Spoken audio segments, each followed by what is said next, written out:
Olá pessoal, tudo bem? Voltamos aqui para a aula a respeito do projeto básico, do termo de referência, do projeto executivo e do anteprojeto. Então, nós vamos iniciar falando sobre termo de referência e projeto básico. Bom, o termo de referência, ele é uma denominação que veio com o pregão, né? Vejam, quem estava acostumado a lidar lá com a Lei 8666, nunca tinha ouvido falar em termos de referência. Então, quando que ele surgiu? Ele surgiu com a Lei 10.520 de 2002, com a Lei do Pregão. Então, termo de referência é para pregão, né? E aí, tecnicamente falando, o ideal é quando se faz uma licitação pela Lei 8666, se use a expressão projeto básico. Quando se faz uma licitação de pregão, né, lá pela 10.520, a gente vai usar o termo de referência. Acontece que na prática há uma certa confusão no sentido de que, vamos fazer um TR, e quando a gente vê uma licitação pela Lei 8666. Eu costumo dizer sempre para os meus alunos que o que interessa, alunos desses cursos aqui de licitação, que o que interessa, na verdade, é o conteúdo daquele documento. Eu me lembro uma vez, dentro da administração pública, né, da minha carreira, de ter sido questionada por uma empresa porque a administração ela tinha denominado de memorial descritivo. Se eu estou falando aqui e tem algum engenheiro, algum arquiteto que está me escutando, vai dizer, não, tem diferença, uma coisa é uma coisa, outra coisa é outra coisa, né? Mas, na verdade, para a administração pública, falar sobre termo de referência ou projeto básico, ela faz sentido dentro desse contexto da própria legislação.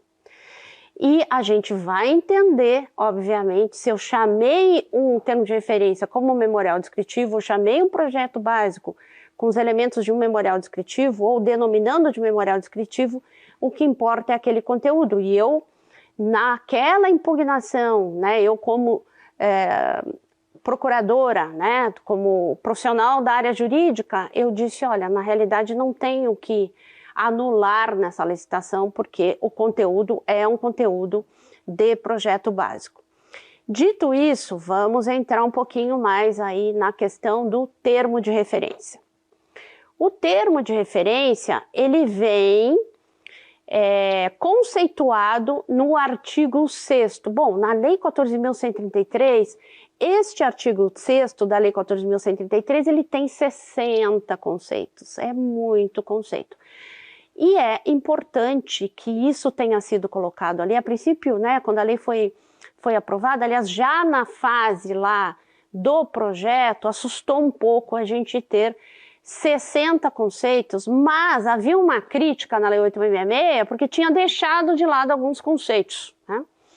E isso não existe mais, pelo menos de tudo que eu tenho lido ali naquele artigo 6º, está praticamente, os principais conceitos estão contemplados. Então, no artigo 6º, inciso 23, está dito que é um documento necessário, o termo de referência, é um documento necessário para a contratação de bens e serviços. Bens e serviços, eu diria bens e serviços comuns, porque se o termo de referência ele tem o seu nascedouro, né? Culturalmente o nascedouro do termo de referência, ele é do pregão, e o pregão é para bens e serviços comuns, então a gente usa a terminologia termo de referência para bens e serviços comuns. Isto é o termo de referência em relação à modalidade pregão, porque a gente sabe que são duas modalidades principais na Lei 14.133, o pregão e a concorrência. E nós vamos usar a concorrência muito mais, né, para bens e serviços que não sejam comuns. Eu diria que é para bens e serviços especiais. Então, voltando aqui. O projeto básico, no artigo 6º, inciso 25, artigo 6º, inciso 25, é o conjunto de elementos necessários e suficientes com nível de precisão adequado para definir e dimensionar a obra A obra ou serviço ou complexo de obras ou serviços. Vejam, o que se faz com o projeto básico na Lei 8.666? Para bens e serviços, né? Então, na Lei 8.666, projeto básico para bens e serviços. Mas eu tenho serviços também no pregão, mas quando veio o pregão em 2002, os serviços comuns, então a gente usa o termo de referência. Isso enquanto nós temos a Lei 8.666 e a legislação do pregão. Agora, no contexto da 14.133, o projeto básico ele vai ser utilizado mais para obras, serviços de engenharia e serviços especiais, ok? Serviços especiais que estariam numa categoria aí, né, que classificaria, o que abarcaria, melhor dizendo, os serviços técnicos especializados, porque a lei faz essa distinção, por vezes, entre serviço comum e serviço técnico especializado. Muito bem, mas qual a razão da elaboração destes documentos? Enfim, para que serve o projeto básico e o termo de referência? Para que serve? O que a gente precisa com isso? Bom, esses são documentos elaborados na fase interna da licitação. Nós temos a fase interna e a fase externa, que começa com a publicação do edital, ok? Fase externa, publicação do edital. É quando aquela licitação é conhecida, passa a ser conhecida de todos, né? Pelo menos aqueles que têm acesso, se torna pública. E aí a fase externa. Dentro da fase interna, extremamente importante, fundamental, na Lei 14.133, é a fase do planejamento. Inclusive, planejamento foi alçado a princípio, lá no artigo 5º, caput, né? Se lembram, estão lembrados da aula anterior, das aulas anteriores? A gente falou a respeito disso, do planejamento como um princípio da licitação. Portanto, o planejamento ou a fase interna, ela assumiu uma dimensão muito grande na nova lei de licitações. Na Lei 8.666, o planejamento já é importante. Na Lei 8.666, ele sempre foi importante, né? Mas, quer dizer, tudo que vem antes da publicação do edital. E projeto básico e termo de referência fazem parte dessa fase interna. Mas quem é o responsável pela elaboração desses documentos? Quem é o responsável pela elaboração desses documentos? Isso sempre aparece em cursos, as pessoas perguntam, mas quem tem competência para elaborar um TR, né? Ou um projeto básico? É quem a administração disser que tem competência. Então, uma coisa é na União, outra coisa é no Estado, outra coisa é no município. Dependendo do objeto, é sempre alguém que conhece a matéria. Eu não vou colocar para fazer um projeto básico alguém que não conhece a área de engenharia, de arquitetura. Obviamente que não se faz isso. Porque a pessoa, o servidor que vai fazer esse trabalho, ele assume responsabilidade em cima daquilo que ele está fazendo. Quer dizer, ele tem responsabilidade técnica por fazer um projeto básico com informações suficientes que vão levar a uma contratação adequada. Então, assim, gravem isso. Tem que fazer este documento com a responsabilidade necessária, porque se alguma coisa der errado lá na frente, na fase de execução, aquele servidor vai responder por isso. Ok? Então, essa responsabilidade de quem elabora um projeto básico em termos de referência é muito grande. Outra coisa, como eu disse, lá na frente, na fase de execução do contrato, se tiver problema ali, e isso não é incomum, não é incomum a empresa que está executando dizer assim, olha, ficou faltando alguma coisa aqui, olha, não foi previsto isso, olha, o material não está adequado, tem que trocar. E aí, como que fica? Uma vez, conversando com a área de engenharia, alguém me disse assim, é normal errar no projeto básico, a gente calcula uma margem de erro aí de 15%. Só que agora, na nova lei de licitação, o responsável técnico pelo projeto básico e pelo TR, ele vai responder pelos seus atos, Nós temos isso na nova lei de licitação, coisa que não acontecia de forma clara, né? Não estava na lei 866, não está na lei 866, esse dispositivo foi lá para a 14.133 e mais para frente aqui nesse curso, o professor da matéria vai conversar com vocês a respeito disso. Então, o projeto básico, como eu disse, ele é elaborado na fase interna da licitação e ele conduz aquele objeto, quer dizer, um bom projeto básico, um bom termo de referência, ele vai conduzir, ele vai levar a um sucesso da contratação, a uma eficiência, uma eficácia e uma efetividade naquela contratação. Aliás, a respeito, tem uma decisão do Tribunal de Contas da União, que vocês devem ver na projeção aí, que diz que a falta de projetos antes da realização do certame licitatório deve ser considerada uma falha extremamente grave. Eu grifo o extremamente grave, vez que representa a origem de modificações de obras públicas ou projetos, né, ao longo da sua execução e possibilita fraudes na licitação, bem como aditivos que modificam completamente a obra inicial, o Acórdão 2798 de 2009, eu sei que vocês gostam de anotar aí. Então vou repetir, Acórdão 2798 de 2009. Então é uma falha grave. A gente já ouviu falar, né? A obra começou custando tantos milhões e agora ela está 4, 5 vezes mais o valor. Daqui a pouco tem um aditivo e outro aditivo, ela está 3, 4, 5 vezes mais cara.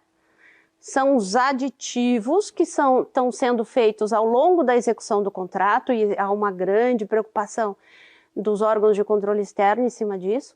Aditivos que vão encarecendo, obviamente, aquela obra em função de um mau planejamento inicial. E aqui, eu acabei de falar que o TCU ele condenou, né, ele reprovou a inexistência.